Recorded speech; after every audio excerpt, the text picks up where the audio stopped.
Hello and welcome to the program. I'm Layo Olarinde here in Lagos.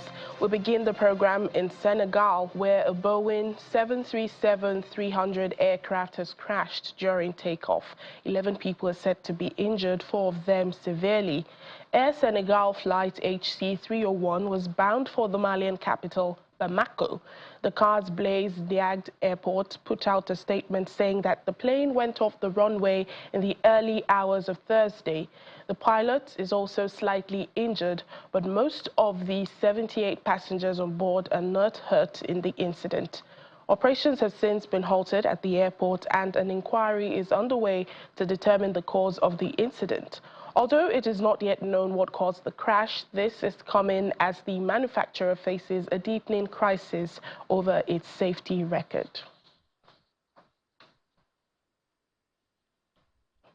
Well, Human Rights Watch says the Al-Qaeda-linked and warring ethnically based armed groups are committing atrocities in Mali. The watchdog, in its latest report released on Wednesday, says fighters from the JNIM and Dozo militia killed 45 people in separate attacks on villages in central Mali back in January. Well, Mali has been plagued by such groups since 2015, but late last year, its transitional government ejected a UN peacekeeping mission. HRW stresses that the attacks, which occurred amid recurrent tit-for-tat killings and communal violence in central Mali, violates international humanitarian law and are apparent war crimes. Locals at a refugee camp located in Goma are calling on the government for assistance after an alleged M23 rebel attack that claimed the lives of at least 18 people, including children and women. Survivors at the Mugunga and Lakve refugee camps are picking up the pieces, attempting to recover what remains of their belongings in the aftermath of the twin bombings. Families of the victims of last week's bomb attacks in eastern Congo are also mourning their loved ones at a ceremony in the city. 32 people were injured in the attacks, most of them women and children. The decade-long conflict in eastern Congo has produced one of the world's humanitarian crises, with over 100 armed groups fighting in the region. The violence has also displaced about 7 million people, including thousands that are living in temporary camps, just like the ones that were attacked. The attacks have driven some residents in the camp to consider returning to their homes, despite the danger that caused them to flee in the first place.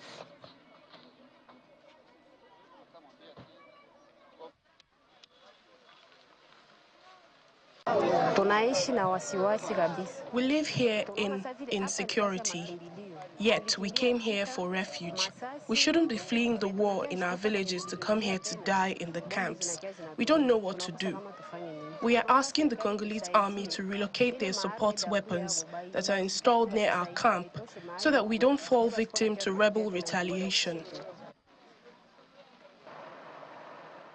The head of the UN peace operations, Jean-Pierre Lacroix, says the ongoing fighting in Sudan is likely to continue to seriously impact the changes for constructive dialogue between Sudan and South Sudan on the Abyei issue. Presenting the report of Secretary General on United Nations Interim Security Forces for Abyei, UNISFA, to the Security Council, Mr. Lacroix says political progress towards the determination of the final status of Abyei and the resolution of issues related to the South Sudan border remains stalled, especially since the outbreak of the war. Also briefing the Council, the Special Envoy for the Secretary General for the Horn of Africa, Hannah Tete, says the Sudanese crisis remains a pressing issue.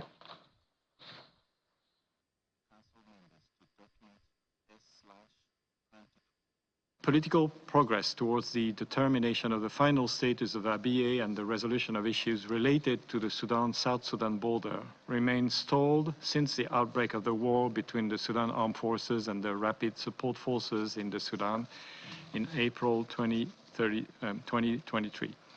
Despite the positive engagement demonstrated in the months before the start of the crisis, the ongoing fighting is likely to continue to seriously impact the chances for constructive dialogue between the two countries on these topics.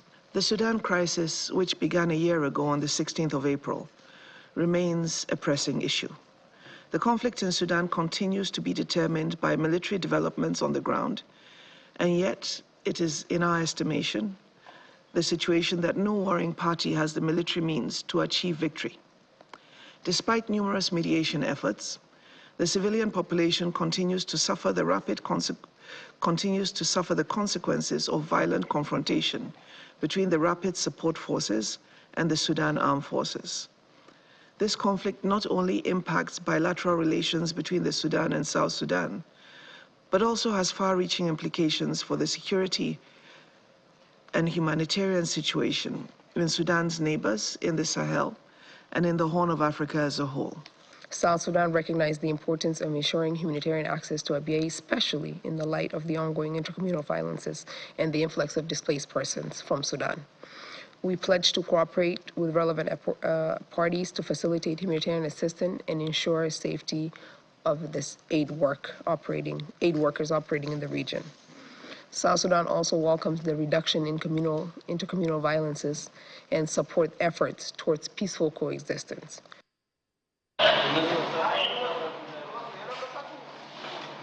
And with a resurgence of intercommunal conflicts, the United Nations mission in South Sudan has reinforced the presence of its peacekeepers in Tambura, Western Equatoria, to protect hundreds of displaced persons. In 2021, tensions erupted in Tambura that resulted in tens of thousands being displaced, while many others lost their lives. In the past weeks, women, children, and the elderly have fled their homes, with only a few belongings seeking shelter adjacent to the UN mission's temporary base in Tambura. The mission says UN peacekeepers have been on the ground trying to reduce tensions and are doing everything they can to help ease the suffering. We have really strengthened our coordination and also information gathering with various sources on ground, including civilian sources and also military. We have also, as field office, make our effort to strengthen and reinforce our forces on ground, and the cooperation also between our force and national forces at Tambura level. Meanwhile, in view of the high number of IDPs around Tambura, and also in the camp adjacent our TOB site in Tambura, what our force is doing is that we are also supporting IDPs by providing some waters and also some other supports, and also ensuring the patrols and security of IDP camp as part of our mandate on the first pillar, which is protection of civilians. Let's head to South Africa now. Brand expert Shepo Macheba believes that the latest election campaign advert by South Africa's main opposition party, the Democratic Alliance, shifts the focus onto the South African people rather than political parties. According to him, the party has failed to resonate with its audience, possibly intending to mobilize voters against the ANC and the EFF. Well, Mr. Masheva says this is more like burning South Africa's national assets. Earlier this week, President Cyril Ramaphosa condemned the DA's advert after it featured a national flag engulfed in fire. But the Democratic Alliance defended the image, saying it wanted to highlight the argument that the country is in trouble.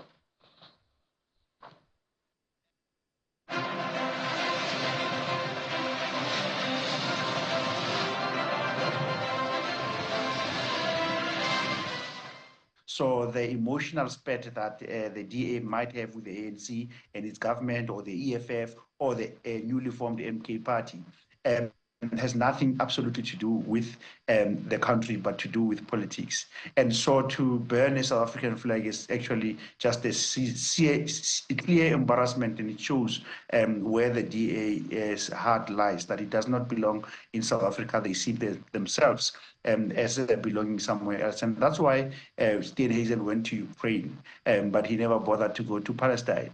And there are many other instances where the DA takes a posture that is excessive and extremist in nature, and that is not viable as a proposition for an opposition in a democratically elected government in a democratic country such as South Africa.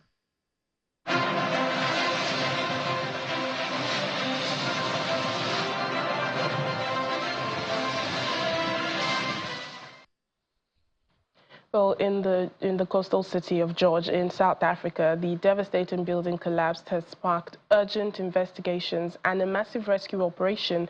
7 lives have been lost and nearly 40 workers remain under the rubble, prompting national mourning and a quest for answers.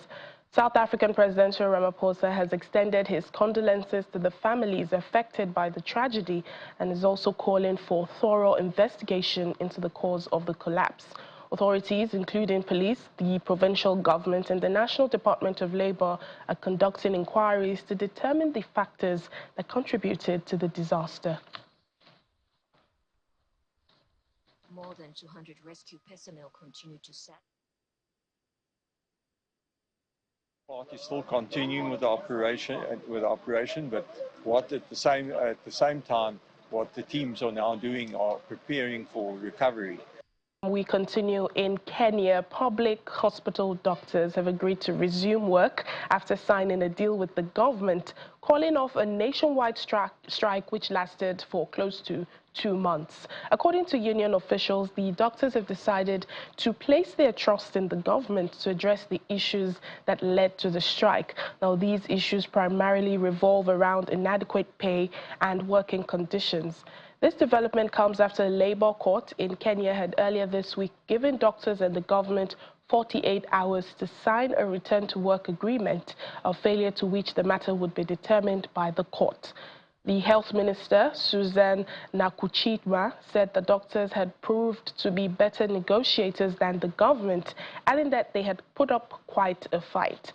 Now, the end of this strike comes as a relief to millions of Kenyans seeking health services from public hospitals that had been crippled by the industrial action. Let's speak now to Cyrus Ombati, Kenyan journalist in Nairobi. Thank you, Cyrus, for joining us on the program. Thank you for coming to the show. Cyrus, we've been on this issue for, the almost 2 months that this strike has been on, and now the doctors have agreed to go back to work. Have they resumed? Yeah, well, thank you for coming to the show. As we said earlier on, the doctors have resumed duty from today. And as the way we did so many hospitals, public hospitals today in Kenya, we showed that the doctors are back to work because of what they agreed yesterday, the return-to-work formula. The issue, they say the issue that which made them be away from work had been actually addressed in the agreement that they signed yesterday, the government. So could you help us with the specifics of that agreement? You're saying the government has met all their demands. Well, most of the issues solved around their pay, which they say it was poor, it was low and poor, because there was a collective agreement, bargaining agreement, which they signed in 2017. So the current government tried to kind of jump or they kind of denounce the agreement, but that's what caused the doctors to go on strike. Another issue was about the hiring of interns. Doctors was not able to pay the intern doctors, which are I think almost 200,000 Kenyan shillings. Though the matter tends to be solved, there are indications that it will be solved because the matter is lying in court. So the doctors and the government agreed that they leave the matter be solved in court within 60 days. And basically, all the issues which they were raising regarding their pay or the conditions of operations were addressed by the agreement which they signed yesterday. So to them, it was a win over the government.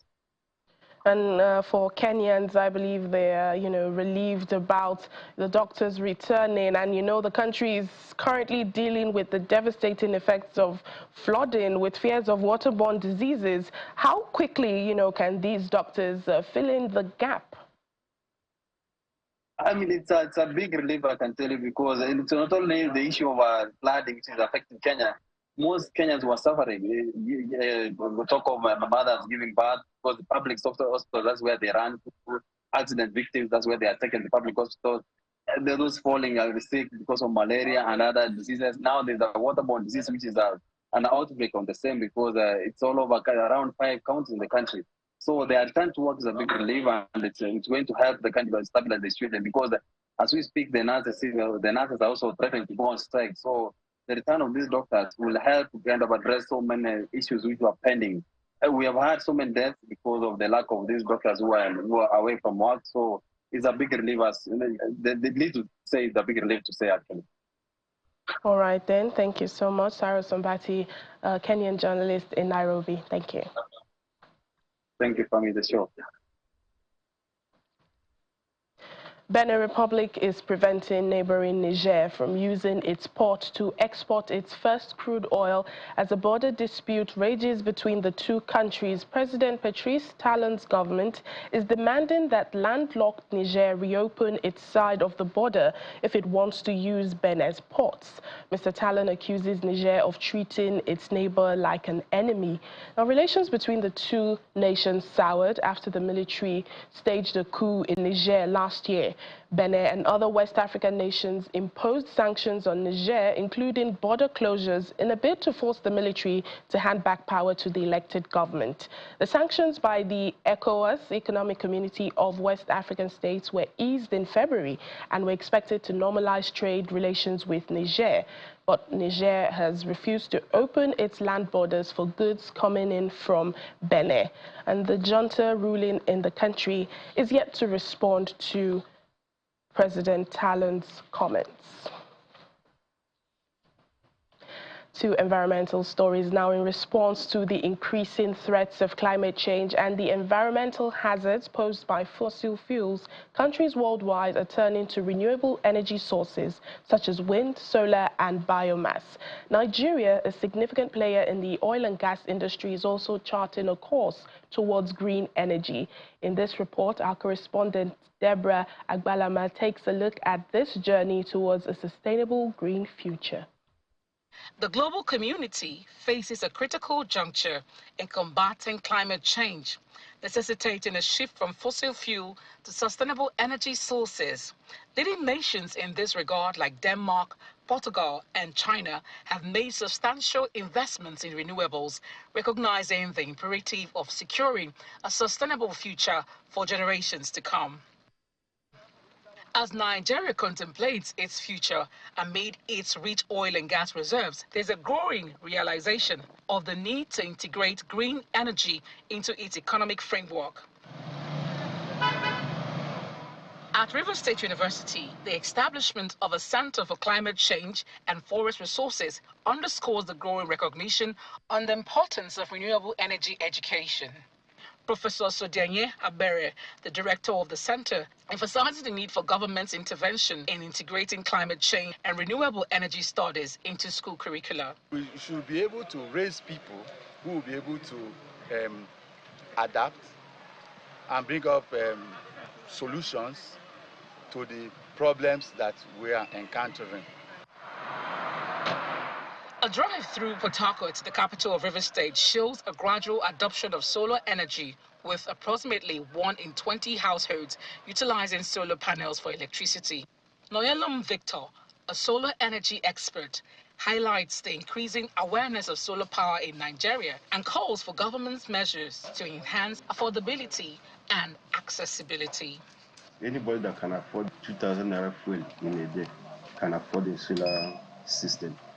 The only disadvantage is just bringing out that money once to acquire the system, but on the long run, it's far cheaper than generators or even electricity. Amidst the transition to green energy, questions loom over Nigeria's heavy reliance on oil revenue. As according to the National Bureau of Statistics, the last quarter of 2023 saw a 12.11% growth in the oil sector, which indicates a 25.50% points recorded compared to 2022. Dr. Okidem Andrew, an agro-business consultant and HOD Agri-Economics Department, RSU, advocates a pivot towards agriculture as a sustainable economic alternative. The green economy has potential to turn Nigeria economy around. From 1960 to date, I think Nigeria has entered into recession over 8 times. As Nigeria navigates its path towards renewable energy, it must balance economic interests with environmental responsibilities.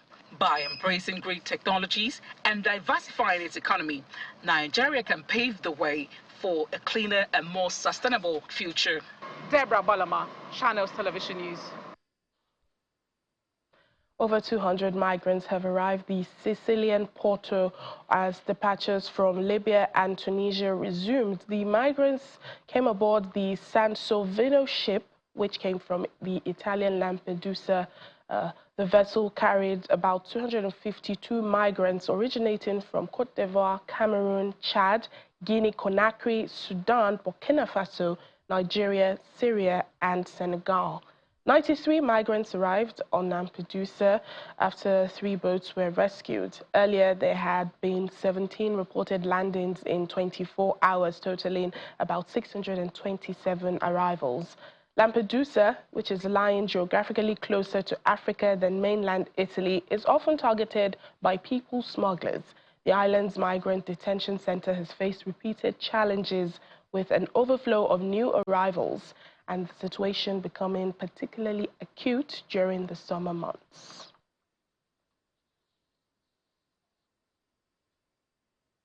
A UK immigration group has described the UK-Rwanda asylum law as simply unworkable, especially in light of reports that asylum seekers are fleeing to neighboring Ireland to escape deportation.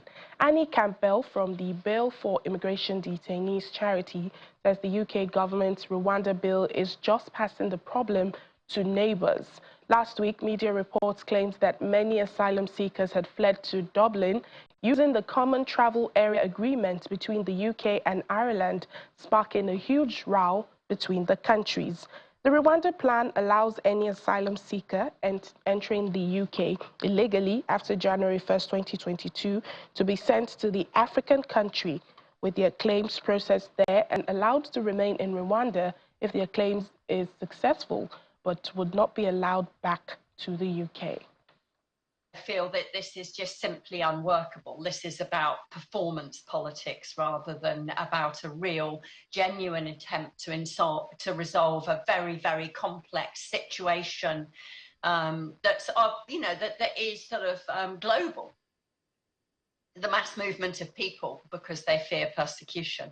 I would very, very sincerely hope it is going to be repealed. It's a really dreadful piece of legislation. It's been drafted for political aims rather than for reasonable policy aims. And I would hope that any incoming government after the election would look at this piece of legislation and realise that it was one that should not remain on the statute books. So people going to Ireland isn't really a deterrent effect. It's just passing the problem on to our neighbours, and that's going to create sort of conflict with the British government and the Irish government, which is very, very unhelpful, especially given the kind of negotiations around the ECHR and the Conservative government. And finally, on the program, the government in Malawi says Israel has deported 12 Malawian workers who deserted the farms they were employed. In a statement from the Information Ministry, the workers had valid visas to work on specific farms but had breached their contract by going to work at a bakery. The 12 Malawians are among more than 40 foreign workers who were arrested while working at a bakery in Tel Aviv last week. Hundreds of Malawians traveled to Israel last year to fill a labor gap on Israel's farms after thousands of workers left at the start of the Gaza conflict in October. It came as part of a labor export deal signed between the two countries in 2022. That's where we end Network Africa for today. Thank you so much for watching. I'm Layo Olarede.